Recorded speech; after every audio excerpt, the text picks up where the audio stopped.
हम बात करेंगे इंडोनेशिया के एक ऐसे प्रजाति की जहाँ पे उनके परिजनों के मर जाने के बाद भी लोग उनके डेड बॉडी को शव को अपने घर में रखते हैं, नहलाते हैं, खिलाते हैं, पिलाते हैं, उनके ज़रूरत की चीज़ें भी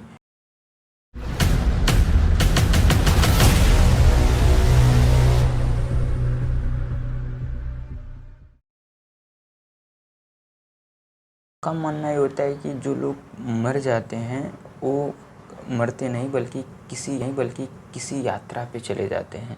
इसलिए मरे हुए आदमी को एक जीवित इंसान की तरह उसको एक अलग से कमरा दिया जाता है जिसमें वो रहा जाए, उसकी बॉडी को रख दिया जाता है, उसको एक जीवित इंसान की तरह ज़रूरतों की हर एक चीज़ उपलब्ध कराई जाती है, जिससे आदमी एक ऐसा देखने के बाद लगता है कि बहुत अजीबोगरीब है और दुनिया के लोगों के हिसाब से तो ये चीज़ें इंडोनेशिया में अभी हो रही हैं। इस परंपरा पे आप विश्वास नहीं करेंगे, लेकिन आज हम इस वीडियो में इसी के बारे में बात करेंगे कि ये है क्या, ये कैसे स्टार्ट हुआ और कैसे इसको किया जाता है, क्यों करते हैं। तो चलिए आज हम बात करते हैं। It's not quite your usual family portrait, but villagers in Toraja, Indonesia are digging up their dead relatives and taking selfies with them.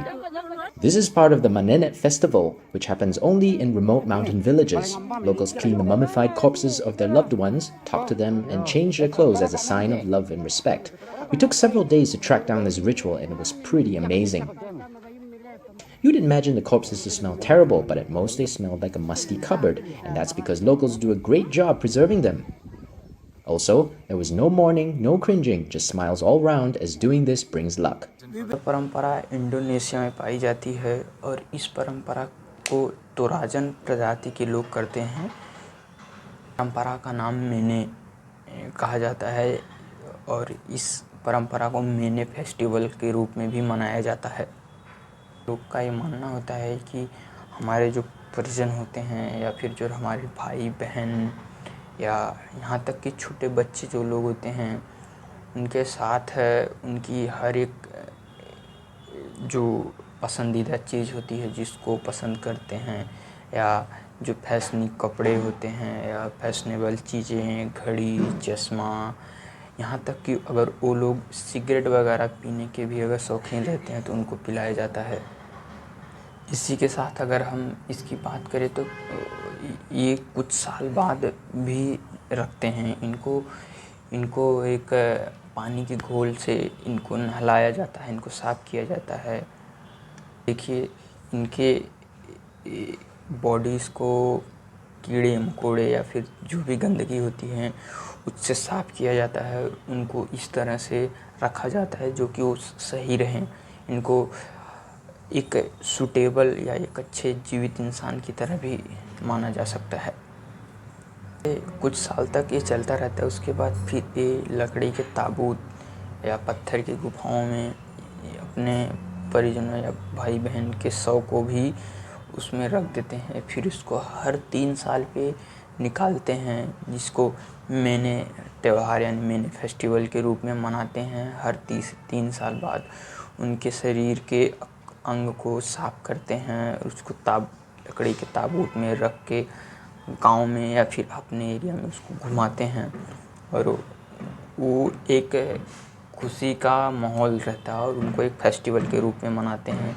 उनके रिश्तेदार या फिर उनके दोस्त यार या उनके चाहने वाले लोग उस मेने फेस्टिवल में शामिल होते हैं और इसको एक अच्छे से त्यौहार की तरह मनाते हैं। यह परंपरा हर 3 साल पे या फिर जिनकी हर साल ही मनाई जाती हैं, जिसका 3 साल पूरा इस साल हुआ, किसी का 3 साल अगले साल पूरा हुआ, किसी का 3 साल अगले साल पूरा होगा। तो ऐसे इस परंपरा को अगस्त में किया जाता है। इतिहास रहा है, कोई भी चीज़ आज के टाइम में जो हो रही है उसके पीछे कोई ना कोई एक अच्छा इतिहास रहा है और हर चीज़ के पीछे कोई ना कोई इतिहास रहता ही है। तो इस चीज़ के बारे में भी हम जानते हैं। आर्टिकल्स की माने तो जैसे हम अमर उजाला के कुछ आर्टिकल्स की बात करें तो उसमें यह बताया जाता है कि ये 100 साल पहले ही शुरू किया गया।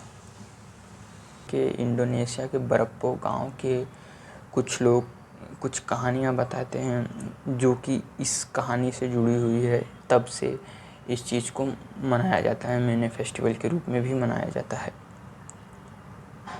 इस तोराजन जनजाति का एक शिकारी जंगल में शिकार करने के लिए गया था, जहाँ उन्होंने एक डेड बॉडी को भी देखा, एक शव को देखा।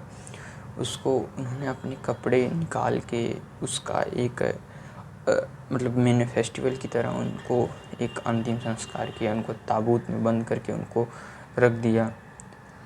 और इसी से यह जो एक शिकारी था, इसका नाम फारूक खान था, यह इस चीज़ को एक परंपरा में ला देता है। फिर तब से इस चीज़ को मनाया जाने लगता है। कभी भी इस चीज़ को लोग डिनाई या मना नहीं करते हैं कि नहीं ये चीज़ हमारे लिए नहीं है या फिर हमसे नहीं हो सकता। ये लोग हमेशा करते रहते हैं। और बच्चे जो होते हैं उनको भी लोग साथ में रखते हैं और इस अजीबोगरीब हरकतें करते हैं लोग।